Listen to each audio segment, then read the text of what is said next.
How's it going, everyone? Got a lot of PlayStation updates to go over in this video. We have the release date for a major free title. This is one a lot of people are excited about. You know, some people don't get all too hotly excited for free-to-play games, but this is one I do see getting a lot of attention, so we'll talk about that. And we've got an update on Black Myth Wukong. Pre-orders are now available. And guys, Game Science is giving PlayStation just the freest of W's, aren't they? The Xbox Series version has been delayed to an unannounced date. That is just awful. I think this is awful news, and I think it's gonna be understated how awful it is for Xbox and for Microsoft, and I'll talk about that in a little bit. We'll go over that at the end of this video. Look, the console wars are pretty much already over. Like, Xbox has no chance in hell in recovering unless Sony does absolutely something disastrous, but oh man, this is just a free W for Sony, and not even by their own doing. They didn't do anything, they're just getting a free W handed to them, and I'll explain why again at the end. But first of all, First Descendant has been dated for July the 2nd. Yes, this game is just a couple weeks away. Usually when it comes to these free-to-play games that have been getting buzz, and when they ultimately do announce a release date, especially after doing a lot of alpha tests and beta tests and things of that nature, the release date does come out pretty quickly. I didn't expect this to be a July release. I was expecting more so like September, but yeah, this will be out next month alongside Zenless Zone Zero, another major free-to-play game coming out just a few days after this. We got a new cinematic trailer.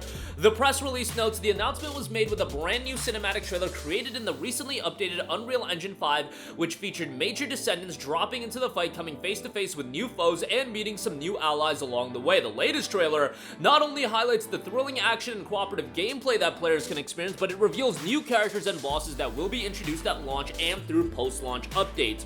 With the July 2nd launch date reveal, Nexon is gearing up to share full details soon, including launch elements and events. More details will be shared via media and creator previews before launch. After concluding its cross-play open beta test in September of 2023, game producer Lee Baeomun and director Min-seok Ju have been regularly sharing key development updates through dev talks and dev notes, including top requested enhancements and game features like mission variety, user interface improvements, and further optimized graphics. Nexon is excited to officially share the full title with players next month and will be sharing more launch details subsequently. Again, it's hard for a free-to-play game, a live service title, to really capture the interest of a lot of people, but I feel like First Descendant has done exactly that. I see the metrics this game is pulling and the excitement revolving around the game. It does seem like there's a healthy level of interest. Now, interest is one thing. What do I always say about a live service game? Sustainability is the name of the game. That is what you try to win, and it's not about where you're at launch day. Look, this is a major free-to-play title releasing on major platforms all at the same time on July the 2nd. It's gonna do well right out the gate. Even if it peaks at, let's say, 500,000 players on Steam. That's a little bit of a stretch, but these days, I don't even know what to expect out of these games. You know, Helldivers 2 cracking 400k on Steam, and that's a $40 title. First Descendant I could see doing very, very well, but ultimately, it's not a game of where you peak at, it's a game of where you settle at. Where are you 6 months from now, a year from now, especially as a free-to-play game? It's different than, let's say, a PAL World, where that game, they charge $30 for it, and yeah, people are making like, oh my god, it's down to 20,000 concurrent players. Well, buddies, they already got their $30 out of people, so that game is a financial juggernaut and a home run of a success, so it really doesn't matter where they settle at, and if they revitalize player counts through updates, well then it's a moot point anyway. But that game is totally fine. First Descendant obviously being a totally free-to-play title, sustainability here is really the name of the game, and where we're at in the fall of this year, I think, will paint a good picture of where the future of First Descendant and the sustainability level of the game will lie. But game's out July 2nd, will be out on both PS5 and PS4, so it will be a cross-gen title. Really curious to see how this game runs in its final form on PS4, because it's a visual delight, to say the least. It is definitely a good-looking game from a graphical standpoint, but I am very curious on how this game is gonna run.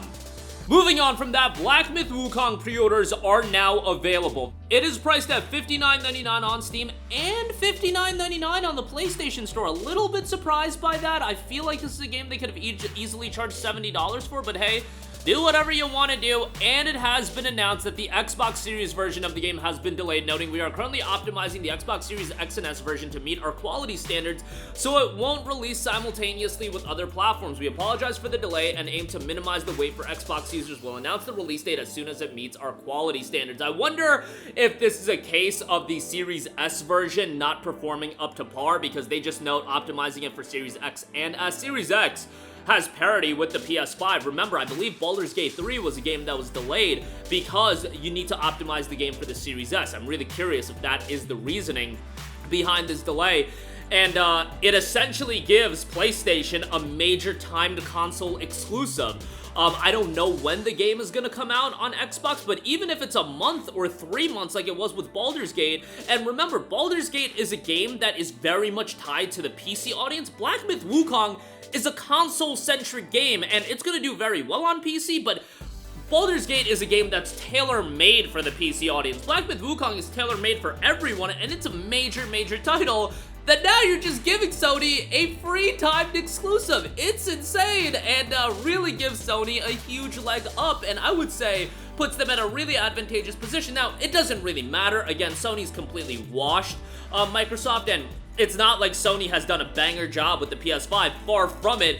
It's just Microsoft is a train wreck at this point, and there are so many factors into why it is just a disaster. And I would say, you know, getting a major game delayed, even if it's for a month or 3 months, a game like this, it absolutely peaks on launch day. This single-player action RPG, this style of game, you are peaking on launch day, you are peaking for that week, and then sales numbers are going to completely drop off. Yeah, people are going to play it, and they're going to talk about it, but the interest level of this game is going to be at its height when the game comes out. There are games like Stellar Blade that have done a good job in sustaining some level of interest through future content updates and updates in general, but even that game peaked week 1 as far as level of interest.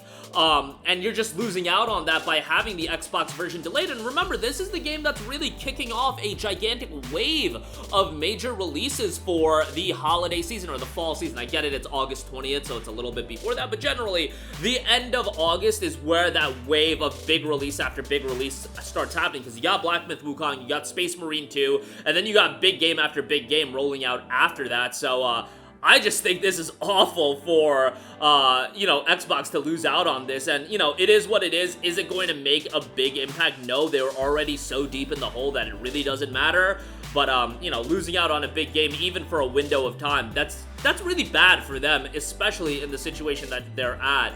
But, you know, maybe they won't deem it a big deal. Maybe you guys don't deem it a big deal. I think it's a pretty big deal. You want to have as many compelling games, especially in a period where I think a lot of people are looking at PlayStation and being like, hey, they don't have a lot of big games coming out. And now, if you're just a console-centric player, you essentially have Black Myth Wukong as a timed exclusive, and you're looking at the lay of the land on both platforms. Black Myth Wukong going to be available on PlayStation, and it's not on Xbox, at least not right away, and when it does drop, it will be interesting to see when that is. Hopefully, Xbox does, you know, they're going to have notable titles, Avowed, Indiana Jones, but this is one that is gaining a lot of interest, and I think people are super, super excited for, so you know, a big one to lose it for a timed window, whatever that is. But that'll do it for me. Again, First Descendant dropping July the 2nd, and Black Myth Wukong confirmed, has pre-orders August 20th, delayed on Xbox, which I think is really bad for them. But you know what? They're already so deep in the hole that I guess it really doesn't matter that much in the grand scheme of things. But perception is everything in this line of work, and yeah, I just feel like perception for Xbox is just getting worse and worse. Hopefully they can change that a little bit with Xbox Game Showcase tomorrow. But that'll do it for me. Sound off with all of your thoughts in the comments section down below. Thank you for watching, and goodbye. Hey guys, we hope you enjoyed the video, and if you did, make sure to hit the subscribe button, and if you're already subscribed, do us a favor and hit the bell icon. This way you'll be notified whenever we post a new video. That's the best way to keep up with all of our uploads, and we usually try to upload 2 videos a day. And with the bell icon hit, you'll be notified whenever we do upload a video. As always, thanks for watching.